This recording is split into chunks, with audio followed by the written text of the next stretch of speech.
नमस्कार दोस्तों, आप सभी का स्वागत है मेरे YouTube चैनल पंकज कुमावत पर। तो आज का विषय है हमारा यूसीसी यूनिफॉर्म सिविल कोड यानी समान नागरिक संहिता। सबसे पहले मैं आपको बताना चाहूंगा कि ये विषय चर्चा में क्यों है।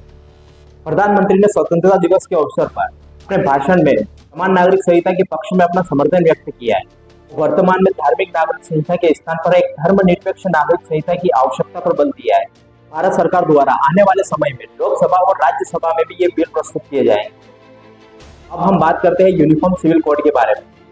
यूसीसी पूरे देश में नागरिकों के लिए एक समान रूप से कानून को लागू करने का प्रावधान करती है। यह एक समान कानून सभी धार्मिक समुदायों के विवाह, तलाक, विरासत, गोद लेने, उत्तराधिकारी जैसे व्यक्तिगत मामलों में एक समान रूप से लागू होते हैं। यह कानून नियमों और विधियों का एक समूह है जो आम लोगों के मूल उद्देश्य न्याय प्रदान करने से। भारत में कानूनों की दो श्रेणियां होती है, एक सिविल कानून व आपराधिक कानून।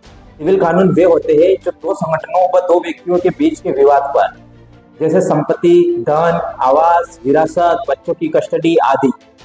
आपराधिक कानून वे होते हैं जो समाज के खिलाफ हुए अपराधों से संबंधित है, जैसे हत्या, रेप, आगजनी, डकैती, हमला आदि। जैसे भारत में आपराधिक कानून एक समान रूप से लागू होते हैं, चाहे कोई भी धर्म से रिलेटेड हो। लेकिन सिविल कानूनों में समानता नहीं है, धर्म और आस्था के आधार पर बदलते रहते हैं। धर्म के आधार पर कानूनों का निर्धारण होता है कि अधिकांश सिविल मामलों में कानून धार्मिक ग्रंथों के आधार पर तय होते हैं। वर्तमान में भारत में व्यक्तिगत कानून काफी जटिल और अलग अलग है। यहाँ प्रत्येक धर्म अपने विशेष कानूनों का पालन करता है, जैसे हिंदू विवाह अधिनियम 1955, हिंदू उत्तराधिकारी अधिनियम 1956, हिंदू माइनॉरिटी और गार्जियनशिप अधिनियम 1956 तथा हिंदू दत्तक तथा भरण पोषण अधिनियम 1956। ये सभी कानून हिंदू, सिख, जैन एवं बौद्ध समुदायों पर लागू होते हैं। मुस्लिम पर्सनल लॉ ये मुस्लिमों पर लागू होता है।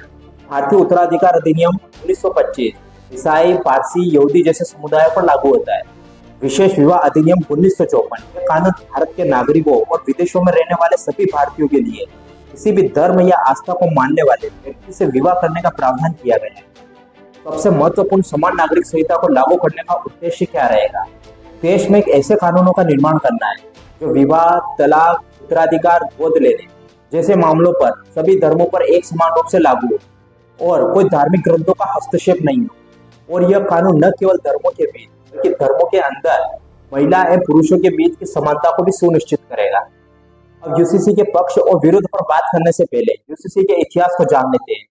सन 1840 में ब्रिटिश सरकार द्वारा लेक्स लॉ की रिपोर्ट पेश की, जिसमें अपराधों, सबूतों और अनुबंधों से संबंधित भारतीय कानूनों को संहिताबद्ध करने के महत्व पर जोर दिया गया था। हालांकि इसमें सुझाव दिया गया है हिंदुओं और मुस्लिमों के व्यक्तिगत कानूनों को इस प्रकार के संहिताकरण से बाहर रखा जाना चाहिए।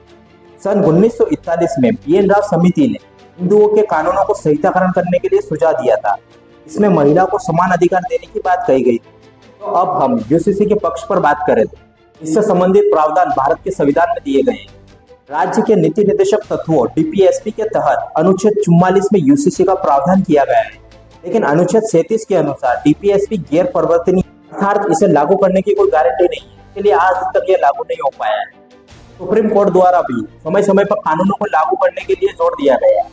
शाहबानोबाद 1985 में सुप्रीम कोर्ट द्वारा निर्देश दिए गए थे कि यूसीसी की रूपरेखा तैयार करनी चाहिए। सरला मुदगल बनाम भारत संघवाद 1995 के सुप्रीम कोर्ट द्वारा द्विविवाह प्रथा के मुद्दे को संबोधित करते हुए यूसीसी को लागू करने के निर्देश दिए गए। यूसीसी से पंथ निरपेक्षता को बढ़ावा मिलता है। पंथ निरपेक्ष से तात्पर्य है कि धार्मिक मान्यताएं नागरिकों के मामलों पर लागू नहीं होती। यूनिफॉर्म सिविल कोड से राष्ट्रीय एकता और एकीकरण को बढ़ावा मिलता है, जो धर्म से संबंधित सामुदायिक विभाजन को समाप्त करेगा, समान नागरिकता को बढ़ावा देकर। यूनिफॉर्म सिविल कोड लैंगिक न्याय को बढ़ावा मिलेगा, जो धार्मिक व्यक्तिगत कानूनों में व्याप्त लैंगिक रूप से भेदभावपूर्ण प्रथाओं को समाप्त करेगा। संयुक्त राष्ट्र मानवाधिकार समिति UNHRC ने भी भारत में यूसीसी की मांग की। यूनिफॉर्म सिविल कोड से कानूनों का सरलीकरण संभव हो पाएगा। यूसीसी विवाह, तलाक, विरासत, उत्तराधिकार आदि से संबंधित जटिल कानूनों को सरल बनाएगा। और अब हम यूसीसी के विरुद्ध और सरकार को यूसीसी लागू करने के समक्ष आने वाली चुनौतियों पर बात करते हैं। यूसीसी संवैधानिक प्रावधानों के विरोधाभासी, जैसे अनुच्छेद 25 सभी व्यक्तियों के धार्मिक स्वतंत्रता, धर्म को अबाध रूप से मानने का अधिकार प्रदान करता है। अनुच्छेद 26 सभी धर्मों को अपने धार्मिक मामलों को प्रबंधित करने का अधिकार प्रदान करता है।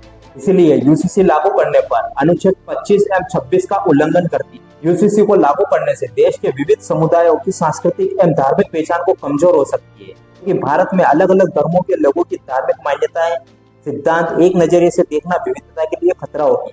इसीलिए 2018 में विधि आयोग ने यूसीसी की आवश्यकता को नकार दिया था। यूनिफॉर्म सिविल कोड को लागू करने से माइनॉरिटी के अधिकारों पर प्रभाव पड़ेगा, इससे डर का माहौल पैदा हो सकता है। अब मैं मेरी राय की बात करूं, सरकार को यूसीसी लागू करने से पहले आम सहमति के लिए धार्मिक नेताओं एवं सामुदायिक प्रतिनिधियों सहित सभी हितधारकों के साथ तर्कपूर्ण वार्ता करनी चाहिए। सरकार को यह सुनिश्चित करना चाहिए कि यूनिफॉर्म सिविल कोड को राजनीतिक लाभ के एक साधन के रूप में लागू नहीं किया जाए। तो ये भी सुनिश्चित हो कि इसका कार्यान्वयन गैर पक्षपातपूर्ण और समावेशी तरीके से किया जाए। जागरूकता यह अति आवश्यक है कि आम जनता तक यूसीसी के तर्कों और उससे मिलने वाले लाभों को समझे। इसके लिए जरूरी है कि सरकार, नागरिक समाज और मीडिया मिलकर इस दिशा में प्रयास करें। यह भी आवश्यक है कि यूसीसी को लागू करने से पहले मौजूद व्यक्तिगत कानूनों की गहन समीक्षा की जाए। इससे पहले मौजूद सभी भेदभाव को समाप्त किया जाए। यूसीसी को लागू करने की बजाय निष्पक्षता को बढ़ावा दिया जाए। धन्यवाद।